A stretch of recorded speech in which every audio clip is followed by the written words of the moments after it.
بسم اللہ الرحمن الرحیم۔ السلام علیکم ناظرین، جب سے پاکستان معرض وجود میں آیا ہے، پاکستان کے حالات اچھے برے ہوتے رہے ہیں، اور لیکن یکدر جو تبدیلی آئی ہے پاکستان میں، وہ جب 70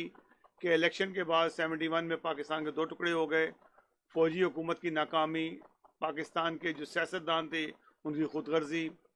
اور اس طرح سے حالات خراب ہوتے گئے۔ ضیاء الحق کا دور آیا، وہ ایک خود غرض انسان تھا جس نے پاکستان کا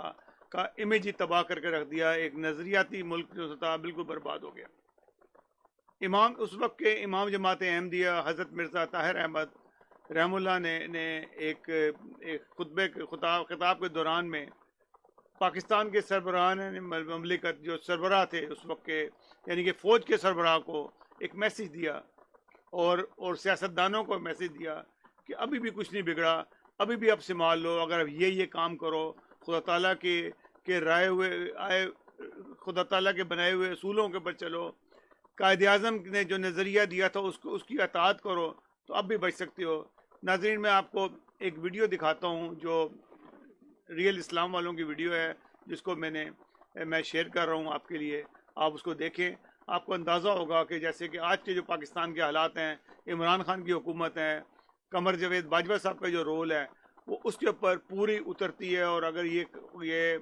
اس کو سنجیدگی سے اس پہ عمل کریں تو شاید آج بھی پاکستان کو نکال لیں۔ پاکستان کے حالات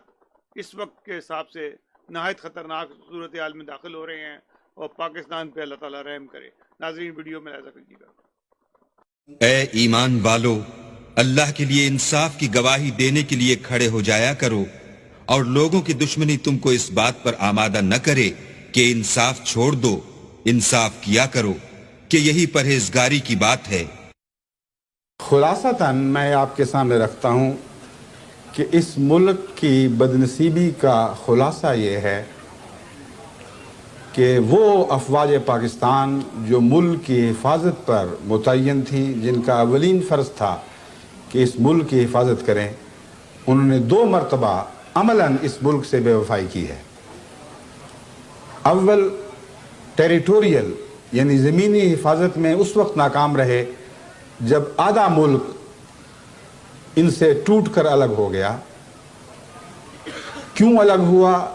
اس کی تفاصیل میں نہیں جانے چاہتا، لیکن پاکستانی فوج جس کے سپرد تھا کہ اپنے ملک کی ٹیریٹوریل حفاظت کریں، وہ بہرحال اس میں ناکام رہے۔ ملک کو یکجا رکھنے میں جو سیاستدانوں نے کردار ادا کیا، مثبت یا منفی، وہ ایک لمبی بحث ہے، لیکن افواج پاکستان جب اس ارینا میں، اس میدان میں داخل ہوئی ہیں تو وہ اپنے فرائض کو سر انجام دینے سے ناکام رہیں۔ اس وقت، اس کے بعد جو نفسیاتی لحاظ سے وہ احساس کمتری میں مبتلا ہوئے، ان کو شفا بخشنے کی کوشش میں جنرل ضیاء الحق صاحب نے ایک نیا فارمولہ پیش کیا، اور وہ فارمولہ یہ تھا کہ دراصل افواج پاکستان ملک کی نظریاتی حفاظت پر متعین ہے۔ گویا کہ زمین ہاتھ سے جاتی رہے تو کوئی پرواہ نہیں، لیکن ملک کے نظریے کی حفاظت ہمارا کام ہے۔ ملک کا نظریہ 2 باتوں کے گرد گھومتا تھا، ایک اسلامی اخلاق اور اسلامی کردار، اور اسلامی انصاف، اسلامی مساوات۔ یہ ساری وہ باتیں ہیں جو قائد اعظم نے اپنے پاکستان کے تصور میں بار بار قوم کے سامنے رکھی تھی۔ اور دوسرا، قائد اعظم کا پاکستان تھا جس کی بنا خالصتاً قومی محبت پر تھی اور کسی مذہبی تفریق پر نہیں تھی۔ چنانچہ بدنصیبی سے آج یہ حال ہے کہ دینی لحاظ سے جو حال ہو چکا ہے وہ آپ نے دیکھ لیا ہے۔ اسلام کا اس ملک میں کیا بنا اور اس کی کیسے حفاظت کی گئی، یہ کھلی ہوئی دردناک اور شرمناک کہانی ہے۔ اور جہاں تک قائد اعظم کا تعلق ہے، قائد اعظم کے پاکستان کو افواج پاکستان کی سربراہی میں، جبکہ ضیاء الحق ان کے سربراہ تھے، تمام تر قائد اعظم کے دشمنوں کے سپرد کر دیا گیا، اور یہ ملک کلیتاً پاکستان کے دشمنوں نے ہائی جیک کر لیا۔ اس وقت کے پاکستانی افواج کے سربراہ کی سرپرستی میں، تو دونوں جگہ ناکام رہے۔ ابھی وقت ہے، ابھی آخری بات نہیں ہوئی،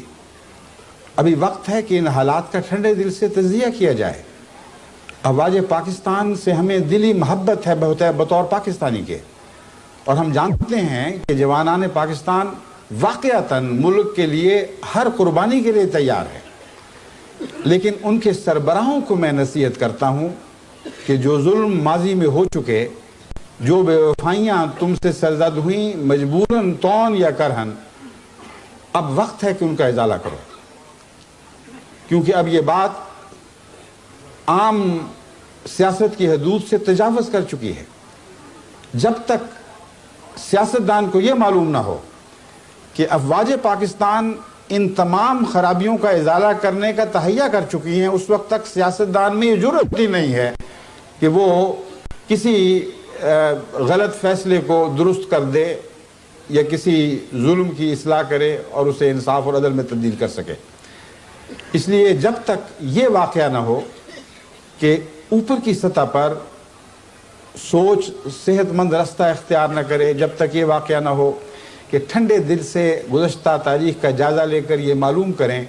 کہ کہاں سے چلے تھے، کہاں جا پہنچے ہیں، اس وقت تک اس ملک کی بقا کی کوئی ضمانت نہیں دی جا سکتی۔ حالات دن بدن بد سے بدتر ہوتے چلے جا رہے ہیں۔ اس لیے میں نہایت دردمند دل سے صرف پاکستان کی افواج کے سربراہوں ہی کو نہیں، ملک کے تمام سیاستدانوں کو جو حکومت سے تعلق رکھتے ہوں یا اپوزیشن سے تعلق رکھتے ہوں،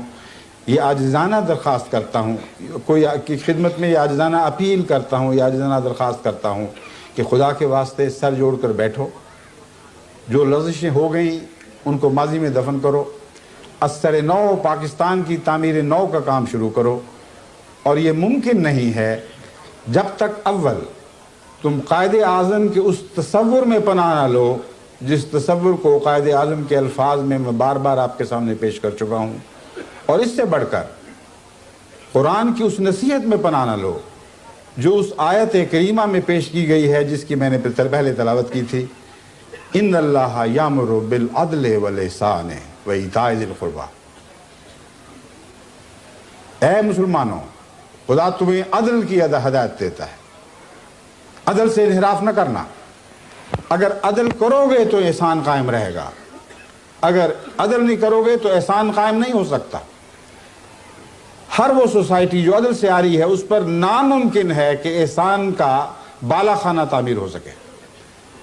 پھر فرمایا احسان پر ہی نہ رکو، اس سے آگے قدم بڑھاؤ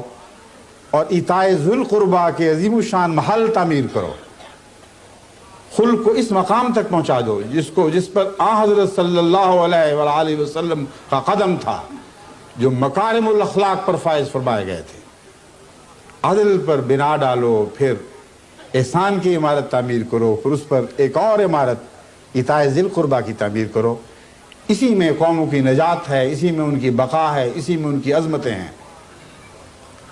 تمام قومی ترقی کا راز ان تین نصیحتوں میں پیش کر دیا گیا ہے۔ پھر فرمایا اگر تم ایسا نہیں کرو گے تو مقابل پر جس خبیث زندگی کا تمہیں سامنا کرنا پڑے گا وہ یہ ہے کہ تمہارے ہاں فحشاء پھیلیں گی، تمہارے ہاں منکر جنم لے گا اور گلیوں میں کھیلے گا، اور پھر بغاوت پیدا ہوگی، اور وہ بغاوت قوم کے مفاد سے بھی بغاوت ہوگی اور خدا کے احکامات سے بھی بغاوت ہوگی۔ جو حال آپ سن چکے ہیں، کیا آج واقعتاً قرآن کریم کا یہ انذار پوری طرح پاکستان پر صادر ہوتا ہے یا نہیں ہوتا؟ یقیناً پوری تفصیل کے ساتھ پاکستان کی دردناک کہانی کا یہ خلاصہ ہے جو ایک آیت کریمہ میں پیش فرما دیا گیا ہے۔ کون اس کا ذمہ دار ہے؟ ہم کہتے ہیں ملا ہے، بعض لوگ کہتے ہیں نہیں صرف سیاستدان ہے۔ حضرت اقدس محمد رسول اللہ صلی اللہ علیہ وآلہ وسلم سے کیوں نہ پوچھ کر دیکھیں کہ آپ تو قیامت تک کے رسول ہیں، قیامت تک کی خبریں اور اہم خبریں آپ کو بتا دی گئیں، پس جب حضرت اقدس محمد رسول اللہ کی طرف رجوع کرتے ہیں تو یہ جواب ملتا ہے۔ مشکات کتاب العلم الفصل الثالث اور کنز الاموال میں یہ حدیث درج ہے حضرت علی رضی اللہ تعالیٰ عنہ بیان کرتے ہیں کہ حضرت صلی اللہ علیہ وسلم نے فرمایا کہ قریب ہے کہ ایسا زمانہ آئے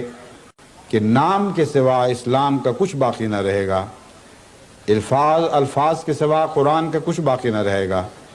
اس زمانہ کے لوگوں کی مسجدیں بظاہر آباد ہوں گی لیکن ہدایت سے خالی ہوں گی۔ ان کے علماء آسمان کے نیچے بسنے والی بدترین مخلوق ہوں گے، ان میں سے ہی فتنے اٹھیں گے اور ان میں ہی لوٹ جائیں گے، یعنی تمام خرابیوں کا وہی سرچشمہ ہوں گے۔ پھر کنز الاموال میں ایک اور حدیث میں یہ الفاظ درج ہیں، تکون فی امتی فضات فیسیر الناس الی علمائہم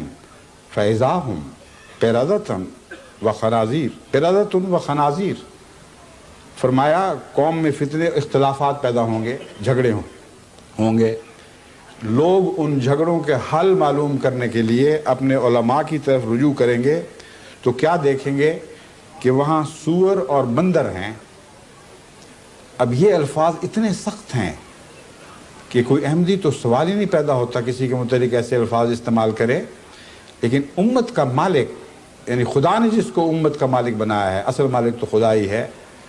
وہ آئندہ زمانے کے اپنی امت میں پیدا ہونے والے علماء کے متعلق یہ الفاظ بیان کرتا ہے۔ وہ مالک ہے جو اصدق الصادقین ہے، جس کے قول کا ایک ایک ذرہ سچ پر مبنی ہے، جس کا قدم ہمیشہ صدق پر قائم رہا، اور ناممکن تھا کہ وہ علماء تو درکنار ایک عام آدمی کے متعلق بھی ایسی سخت بات کہتا اگر اللہ تعالیٰ نے اسے خبر نہ دی ہوتی۔ بس یہ خدا تعالیٰ کی طرف سے ایک انذاری پیشگوئی تھی جو حضرت محمد مصطفیٰ صلی اللہ علیہ وآلہ وسلم نے ہم تک پہنچا کر ابلاغ کا حق ادا کر دیا۔ حضرت صلی اللہ علیہ وسلم نے ایک اور موقع پر فرمایا، اور یہ حضرت ثعلبہ کی روایت ہے، اسود الغابہ سے لی گئی ہے، کہ رسول اللہ صلی اللہ علیہ وسلم نے فرمایا ان قریب دنیا سے علم چھین لیا جائے گا یہاں تک کہ علم و ہدایت اور عقل و فہم کی کوئی بات سجھائی نہ دے گی۔ میں یہ سوال کرتا ہوں اہل پاکستان سے، ان کے چھوٹوں، ان کے بڑوں، ان کے اہل دانش اور عوام الناس سے، جو کچھ پاکستان میں ہو رہا ہے کیا ان کے نزدیک حضرت صلی اللہ علیہ وآلہ وسلم کی یہ پیش خبریاں پوری ہو چکی ہیں یا نہیں ہو چکی؟ کیا وہ علماء جو رسول اکرم صلی اللہ علیہ وسلم کے نزدیک آسمان کے نیچے مخلوقات میں سے بدترین ہوں گے پیدا ہو چکے ہیں یا ابھی کچھ اور انتظار باقی ہے؟ اگر پیدا نہیں ہوئے اور آج کے علماء پر حضور کے اس فتوے کو جاری کرنا ناجائز ہے تو آپ کے علماء ہیں، آپ یہی فیصلہ کر لیجئے، مگر یاد رکھیں کہ پھر کل کے علماء سے ڈریں۔ اگر آج کے علماء نے آپ کو موت کے منہ تک پہنچا دیا ہے تو اس نہج پر آگے بڑھنے والے کل کے وہ علماء کیسے ہوں گے جن پر حضور اکرم صلی اللہ علیہ وآلہ وسلم کی پیشگوئی صادق ہوگی؟ صادق تو بہرحال ہو،